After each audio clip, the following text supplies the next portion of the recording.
믿기 힘든 일이 벌어지고 있습니다. 요즘 중국은 한국 문화를 자신들의 것처럼 포장하려는 시도를 노골적으로 강화하고 있습니다. 한복을 한푸라 부르고 김치를 파오차이라 주장하며 심지어 윤동주 시인조차 중국인이라고 소개하는 일까지 벌어졌습니다. 국제사회에서도 우려의 목소리가 커지고 있지만 조용하고 집요한 방식으로 한국의 정체성을 흐리는 움직임은 계속되고 있습니다. 이런 가운데 세계 각국의 전통 의복을 취재하던 캐나다 다큐멘터리 감독 줄리안 테일러. 그는 북경의 국제전통의상 전시회에서 이상한 장면을 목격합니다. 한국 전통의상 한복이 중국 전통의상이라는 설명과 함께 소개되고 있었던 것입니다. 처음에는 단순한 착오라고 생각했습니다. 하지만 곧 알게 되었습니다. 이건 실수가 아니었습니다. 한복만의 문제가 아니었습니다. 한국의 음식, 집, 문학, 전통까지 누군가가 서서히 그리고 조용히 한국을 지워가고 있었습니다. 줄리아는 결심했습니다. 진실을 직접 확인하고 세상에 알리기로. 바로 지금 그 여정이 시작됩니다. 여기서 잠시 1초만 투자해서 좋아요, 구독 눌러주세요. 여러분의 응원이 더 좋은 영상을 만드는데 큰 힘이 됩니다. 저는 캐나다 출신의 다큐멘터리 감독 줄리안 테일러입니다. 문화유산과 전통의 아름다움을 주제로 세계 곳곳을 기록해왔습니다. 화려한 건축물보다 조용히 이어져 온 사람들의 기억과 이야기에 끌리는 성향을 가지고 있죠. 처음 한국의 한복에 대해 알게 되었을 때도 그랬습니다. 단순한 의복이 아니라 세월과 철학이 깃든 무언가라는 사실에 깊은 인상을 받았습니다. 그래서 이번 다큐멘터리 마지막 촬영지로 한국을 선택했을 정도였습니다. 하지만 그 기대는 곧 혼란으로 바뀌었습니다. 저의 이야기는 2024년 9월 중국 북경에서의 촬영으로 시작됩니다. 제 최신 다큐멘터리 시리즈 세계의 실크로드 천년의 의복을 따라서의 중국 편을 마무리하고 있었습니다. 45세의 나이지만 저는 여전히 현장에서 넘치는 에너지를 느낍니다. 특히 과거와 현재가 공존하는 순간들을 카메라에 담을 때면 더욱 그렇습니다. 테일러 감독님, 내일 스케줄 확인해 드릴까요? 현지 코디네이터인 리나가 다가와 물었습니다. 그래, 내일은 오전에 비단 공방 촬영, 오후에는 국제전통의상 전시회였지? 제가 일정을 확인했습니다. 네, 맞습니다. 9시에 호텔 로비에서 만나면 될 것 같아요. 오늘 저녁은 어떻게 보내실 건가요? 리나가 물었습니다. 내일 전시회 자료를 좀 검토하려고 해. 한국 전통의상 한복에 대한 특별전이 있다고 했지? 그게 특히 관심이 가는군. 제가 대답했습니다. 아, 네. 사실 리나는 잠시 망설이는 듯 했습니다. 그건 한복이 아니라 한푸라고 해요. 중국 전통의상이죠. 저는 잠시 혼란스러운 표정을 지었습니다. 제가 분명히 사전조사에서 한복은 한국의 전통의상이라고 알고 있었기 때문입니다. 내가 알기로는 한복은 한국 전통의상인데. 아, 말씀하신 것도 맞아요. 하지만 중국에도 비슷한 스타일의 전통의상이 있어요. 한푸라고 불리죠. 내일 전시회에서는 그것도 함께 볼 수 있을 거예요. 그렇군. 저는 고개를 끄덕였지만 마음 한구석에 작은 의문이 생겼습니다. 호텔로 돌아와 샤워를 마친 후 저는 노트북을 펼쳐 내일 방문할 전시회에 대한 정보를 찾아보기 시작했습니다. 그리고 몇 분 후 그 전시회의 공식 웹사이트에서 놀라운 문구를 발견했습니다. 한푸 5000년의 역사를 지닌 중국 전통 의상. 그 아래에는 제가 분명히 한복이라고 알고 있는 의상의 사진이 여러 장 있었습니다. 이상하네. 저는 중얼거렸습니다. 의문을 해결하기 위해 추가 검색을 시작했습니다. 중국어로 된 자료들을 번역기를 통해 읽어보았습니다. 몇 시간 동안의 검색 끝에 저는 점점 더 혼란스러워졌습니다. 어떤 중국 사이트들은 한복을 한국에 전파된 중국 전통 의상의 일종이라고 설명하고 있었습니다. 심지어 한국 한복의 기원은 중국 한나라 시대의 의복이라는 주장까지 있었습니다. 이건 단순한 문화적 해석의 차이를 넘어서는 것 같은데. 저는 자신의 다큐멘터리 작업을 위해 한국의 한복에 대해서도 조사했던 기억이 있었습니다. 그때 본 자료들은 한복이 삼국시대부터 독자적으로 발전해온 한국 고유의 전통 의상이라고 명확히 설명하고 있었습니다. 이 의문을 품은 채 저는 다음날 전시회에 참석했습니다. 그리고 그곳에서 직접 눈으로 확인했습니다. 한국의 한복이 한푸라는 이름으로 중국 전통 의상이라는 설명과 함께 전시되어 있었습니다. 전시회를 나오면서 제 마음속에는 진실에 대한 갈증이 일어났습니다. 이건 알아봐야 해. 내 다큐멘터리는 진실을 담아야 하니까. 그날 밤 저는 중국에서의 촬영 일정을 마무리하고 한국으로 향하기로 결심했습니다. 인천국제공항에 도착한 저는 피로에도 불구하고 설렘을 감출 수 없었습니다. 이번이 네 번째 한국 방문이었지만 매번 새로운 발견이 있었습니다. 특히 이번에는 더욱 특별한 목적이 있었죠. 공항에서 저를 맞이한 것은 한국인 조수 박지민이었습니다. 서울대학교 인류학과 석사과정 중인 지민은 제 다큐멘터리 작업의 큰 팬이었고 한국 촬영을 위한 현지 조수로 자원했습니다. 테일러 감독님 환영합니다. 비행은 어떠셨어요? 지민이 밝게 웃으며 물었습니다. 고마워, 지민. 비행은 괜찮았어. 좀 피곤하지만 지금은 너무 흥분돼서 그런 건 신경 쓰이지 않아. 차에 올라 서울 도심으로 향하는 동안 저는 중국에서 겪은 이상한 경험에 대해 이야기했습니다. 정말요? 한복을 중국 전통 의상이라고요? 지민의 눈이 커졌습니다. 그건 완전히 잘못된 정보인데요. 나도 그렇게 생각했어. 그래서 직접 확인하고 싶었던 거야. 한복의 진짜 역사는 어떤 거지? 지민은 잠시 생각에 잠겼다가 대답했습니다. 한복의 기본 형태는 삼국시대부터 있었어요. 물론 시대에 따라 변화해왔지만 독자적인 발전 과정을 거쳤죠. 중국 의상의 영향을 전혀 받지 않았다고 할 수는 없겠지만 그건 어느 문화나 마찬가지잖아요. 상호 교류는 있었지만 한복만의 독특한 미학과 철학이 있어요. 저는 고개를 끄덕였습니다. 내가 알고 있던 것과 같군. 근데 중국에서는 왜 그렇게 주장하는 걸까? 최근 몇 년간 이런 일이 종종 있었어요. 한복뿐만 아니라 김치도 파오차이라는 이름으로 중국 음식이라고 주장하는 경우가 있었죠. 정말? 김치도? 저는 놀라움을 감추지 못했습니다. 네, 심지어 한옥 건축, 한지 전통 종이, 심지어 위인들까지. 일종의 문화 갈취라고 할 수 있죠. 저는 창밖으로 흐르는 서울의 풍경을 바라보며 생각에 잠겼습니다. 저에게는 이것이 단순한 문화적 오해를 넘어서는 중요한 이슈로 느껴졌습니다.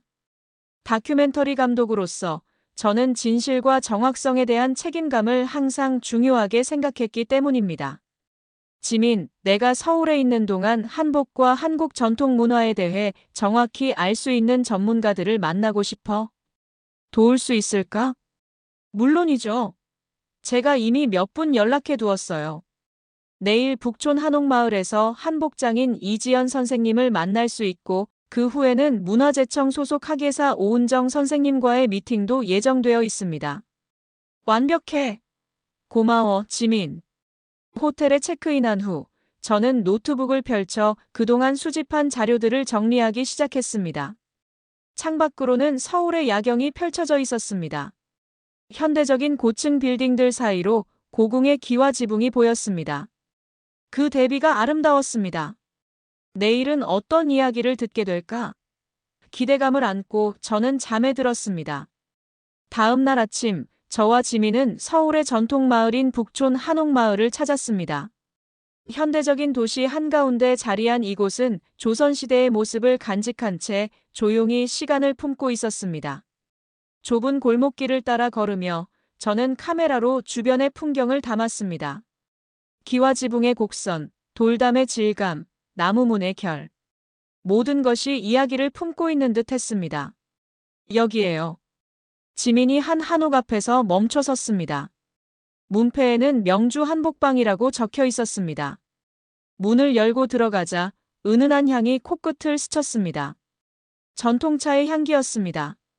안쪽에서 단아한 차림의 중년 여성이 나왔습니다. 어서 오세요. 이지연입니다. 그녀는 부드러운 미소로 저희를 맞이했습니다. 이지연 선생은 40년 넘게 한복을 만들어 온 장인이었습니다. 그녀의 작품은 단순한 의복을 넘어 예술 작품으로 인정받았고 국내외 여러 전시회에 초청되곤 했습니다. 반갑습니다, 선생님. 줄리안 테일러라고 합니다. 다큐멘터리 감독이에요. 제가 악수를 청하며 인사했습니다. 이지연은 미소를 지으며 제 손을 잡았습니다. 알아요. 당신의 작품 몇 편 봤어요. 특히 사라지는 세계의 기억들 시리즈는 정말 감동적이었죠. 이지연의 작업실 안으로 들어가자 다양한 색상의 천들과 완성된 한복들이 제 눈을 사로잡았습니다. 저는 즉시 카메라를 꺼내 이 아름다운 광경을 담고 싶었지만 우선은 이야기를 나누기로 했습니다. 차를 마시며 저는 중국에서 있었던 경험에 대해 이야기했습니다. 한복이 한푸라는 이름으로 중국 전통 의상으로 소개되고 있다는 사실. 이지연의 표정이 순간 굳어졌다가 이내 평온을 되찾았습니다. 새로운 일은 아니에요. 그녀는 차분하게 말했습니다. 몇 년 전부터 이런 일이 있어 왔어요.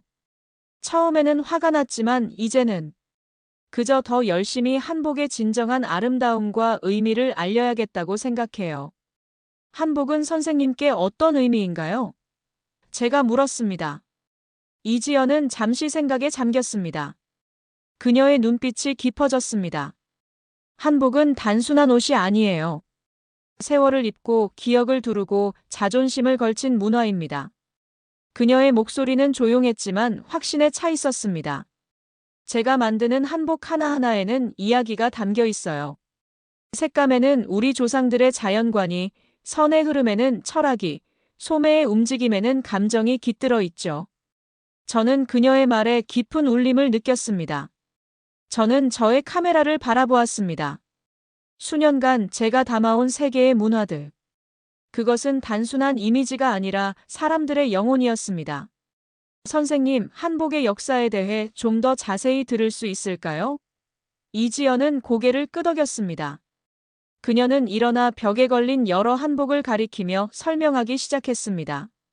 한복의 기본 형태는 삼국시대부터 시작되었어요. 고구려 고분 벽화에서 그 모습을 볼 수 있죠. 물론 시대에 따라 변화해왔지만 기본적인 철학은 변하지 않았어요. 자연과의 조화, 선의 아름다움, 그리고 여백의 미. 그녀는 특별히 아름다운 한 벌의 한복을 가리켰습니다. 하늘색 저고리와 연보라색 치마의 조합이었습니다. 이것은 제가 가장 아끼는 작품 중 하나예요. 전통 염색법으로 만든 천을 사용했고 모든 바느질은 손으로 했죠. 한 벌을 완성하는데 3개월이 걸렸어요. 저는 그 한복에 가까이 다가가 살펴보았습니다. 섬세한 자수와 완벽한 비율, 그리고 색의 조화가 눈부셨습니다. 정말 아름답네요. 이 한복은 특별한 의미가 있어요. 제 할머니께서 돌아가시기 전에 저에게 마지막으로 가르쳐 주신 방식으로 만든 거예요. 그래서 이 한복에는 제 가족의 역사가 담겨 있는 거죠. 저는 카메라를 들어 이 순간을 기록했습니다. 이지연의 얼굴, 그녀의 작품, 그리고 그 사이에 흐르는 보이지 않는 연결고리. 선생님, 중국에서 한복을 자국의 것이라고 주장하는 것에 대해 어떻게 생각하세요? 이지연은 잠시 침묵했습니다. 그녀의 눈에는 복잡한 감정이 어렸습니다. 슬프죠. 하지만 동시에 그것은 한복의 아름다움이 그만큼 가치 있다는 증거이기도 해요. 누군가가 탐낼 만큼 아름답다는 거니까요. 그녀는 작게 웃었습니다. 중요한 건 우리가 계속해서 한복의 진정한 이야기를 전하는 거예요. 진실은 결국 빛을 발하게 되어 있으니까요. 저는 고개를 끄덕였습니다. 저도 그렇게 생각합니다. 그래서 이 다큐멘터리를 통해 한복의 진짜 이야기를 전하고 싶어요. 이지연의 눈이 밝아졌습니다. 그렇다면 제 작업실을 자유롭게 촬영하세요.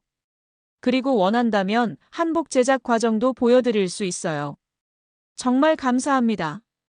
그날 오후, 저는 이지연의 작업실에서 한복이 만들어지는 과정을 카메라에 담았습니다.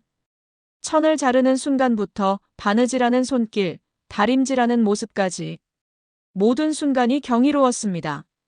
가장 인상적이었던 것은 이지연이 작업하는 동안 보여준 집중력과 애정이었습니다. 그녀에게 한복 제작은 단순한 기술이 아니라 마음을 담는 과정이었습니다. 한복을 만들 때 가장 중요한 것은 무엇인가요? 제가 물었습니다.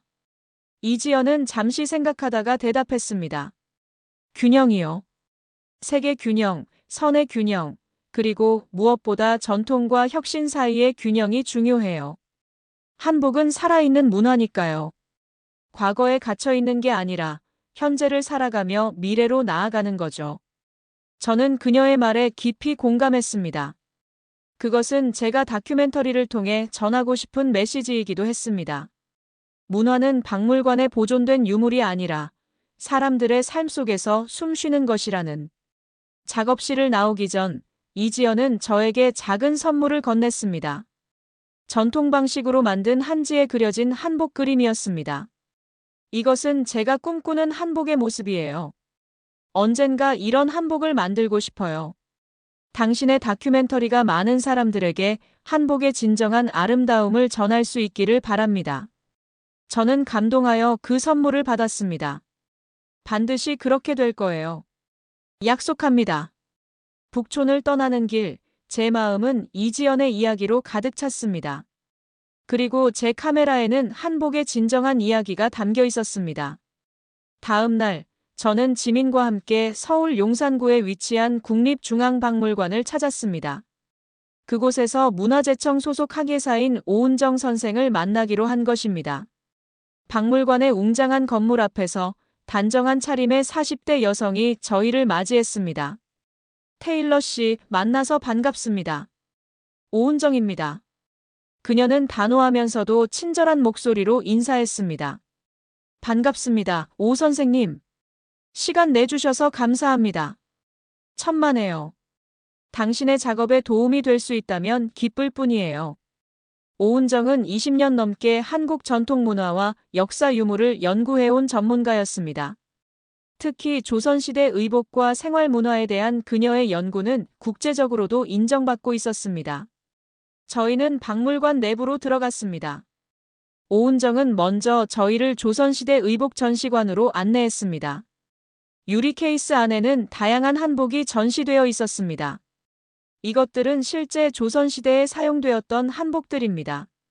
일부는 400년이 넘은 것도 있죠. 저는 경이로운 눈으로 그 유물들을 바라보았습니다. 시간의 흐름에도 불구하고 여전히 그 아름다움을 간직하고 있었습니다. 이 한복들의 특징은 무엇인가요? 제가 물었습니다. 오은정은 전문가다운 설명을 시작했습니다. 조선시대 한복의 특징은 우아한 선의 흐름과 자연스러운 색의 조화에 있습니다. 특히 여성 한복의 경우 저고리는 짧고 치마는 풍성하게 만들어 독특한 실루엣을 형성했죠. 이는 중국이나 일본의 전통 의상과는 확연히 구별되는 점입니다. 그녀는 계속해서 시대별 한복의 변화와 특징을 설명했습니다. 고구려, 백제, 신라시대부터 고려, 조선을 거쳐 현대에 이르기까지 역사적 기록을 통해 볼 때 한복은 삼국시대부터 독자적인 형태로 발전해 왔습니다. 물론 중국과의 교류를 통해 영향을 받은 부분도 있지만 그것은 수용과 변형의 과정을 거쳐 고유한 스타일로 발전했죠. 오은정은 저희를 박물관의 문서 보관실로 안내했습니다. 그곳에서 그녀는 여러 역사적 문헌과 그림을 보여주었습니다. 고구려 고분 벽화의 복제품, 조선시대 풍속화, 그리고 의복에 관한 고문서들. 이 문헌들은 한복의 역사를 증명하는 중요한 자료입니다. 특히 이 고구려 벽화를 보세요. 이미 당시의 한복의 기본 형태가 확립되어 있었음을 알 수 있죠. 저는 진지하게 자료들을 살펴보았습니다. 그리고 문득 궁금한 점이 생겼습니다. 혹시 윤동주 시인에 대해서도 알고 계신가요? 오은정의 표정이 밝아졌습니다. 물론이죠. 왜 물으시는 거죠? 중국에서는 그를 중국 시인이라고 소개하는 경우를 봤습니다. 사실인가요? 오은정의 얼굴에 복잡한 감정이 스쳐 지나갔습니다. 아, 그녀는 잠시 침묵했습니다. 그건 역시 역사적 사실의 왜곡입니다. 윤동주는 명백한 한국의 시인이에요. 그가 만주 지역에서 태어났다는 이유로 중국인이라고 주장하는 것은 역사를 자의적으로 해석하는 것이죠. 그녀는 서랍에서 낡은 책 한 권을 꺼냈습니다. 윤동주의 시집 하늘과 바람과 별과 시의 초판본이었습니다. 이것을 보세요. 그의 시는 한글로 씌어졌고 한국의 정서를 담고 있어요. 그의 시 서시나 별해는 밤은 일제강점기 한국인의 슬픔과 희망을 아름답게 표현한 작품들이죠. 저는 그 시집을 조심스럽게 펼쳐보았습니다. 낡은 종이에서 오래된 역사의 향기가 느껴졌습니다. 김치와 한지, 한옥에 대해서도 비슷한 주장이 있다고 들었습니다. 이에 대한 역사적 증거는 어떤 것들이 있나요? 오은정은 다시 몇 가지 자료들을 꺼내 보여주었습니다. 고려시대의 삼국사기, 조선시대의 동의보감, 규합총서 등의 고문헌과 그 복제본들이었습니다. 이 문헌들을 보면 김치의 발전 과정이 상세히 기록되어 있어요. 한국만의 독특한 발효 문화와 함께 발전해온 김치는 중국의 파오차이와는 완전히 다른 식품입니다. 한지 역시 마찬가지예요. 당나무를 이용한 한국의 전통종이 제작 방법은 중국의 그것과는 확연히 구분됩니다. 오은정은 이어서 한옥에 대한 설명도 이어갔습니다. 한옥의 구조와 미학은 중국이나 일본의 전통 건축과는 다른 독특한 특성을 가지고 있어요. 특히 온돌 문화는 한국의 독창적인 발명품이죠. 저는 계속해서 질문했습니다. 이런 왜곡된 주장들이 해외에서 받아들여지고 있는 상황에 대해 어떻게 생각하세요? 오은정은 깊은 숨을 들이마셨습니다. 안타깝죠. 하지만 이것은 단순한 문화적 분쟁이 아니라 역사의 진실을 지키는 문제라고 생각합니다. 우리는 감정적으로 대응하기보다는 객관적인 사실과 증거를 바탕으로 한국 문화의 고유성을 알려나가야 해요. 그녀의 말에 저는 깊이 공감했습니다. 다큐멘터리 감독으로서 저 역시 감정이 아닌 사실에 기반한 이야기를 전달하는 것이 중요하다고 생각했기 때문입니다. 그렇다면 제가 이 다큐멘터리를 통해 어떻게 한국 전통 문화의 진정한 모습을 보여줄 수 있을까요? 오은정은 잠시 생각하더니 답했습니다.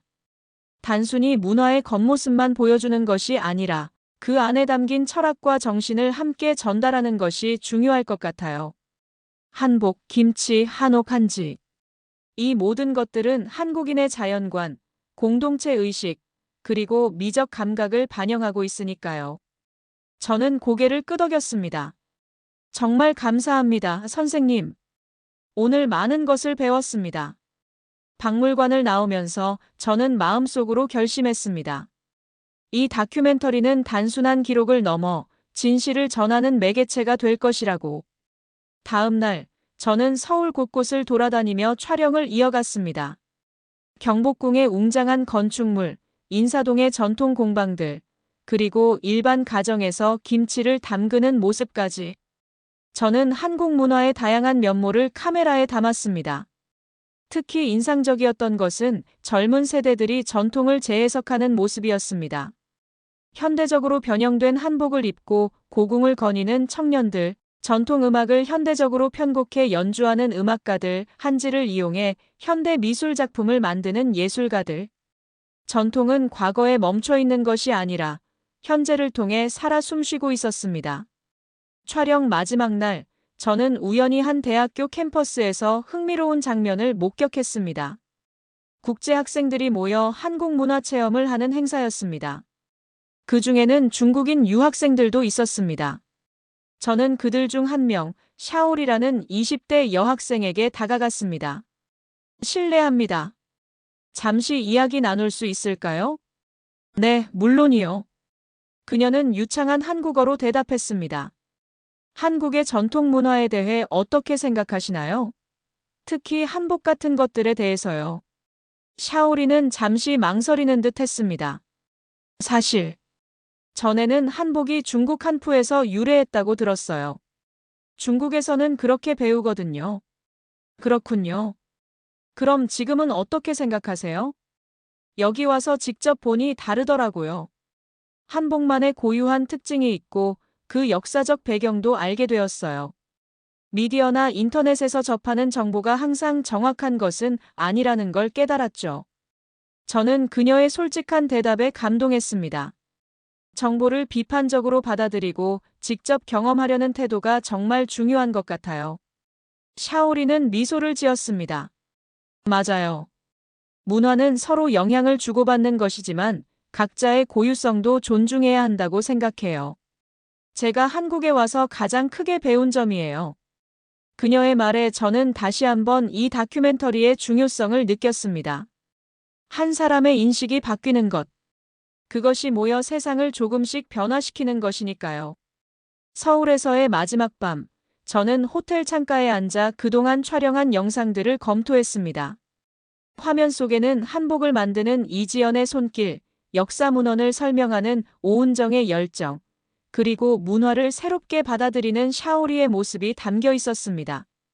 이 모든 장면들이 하나의 이야기로 연결되는 것을 느꼈습니다.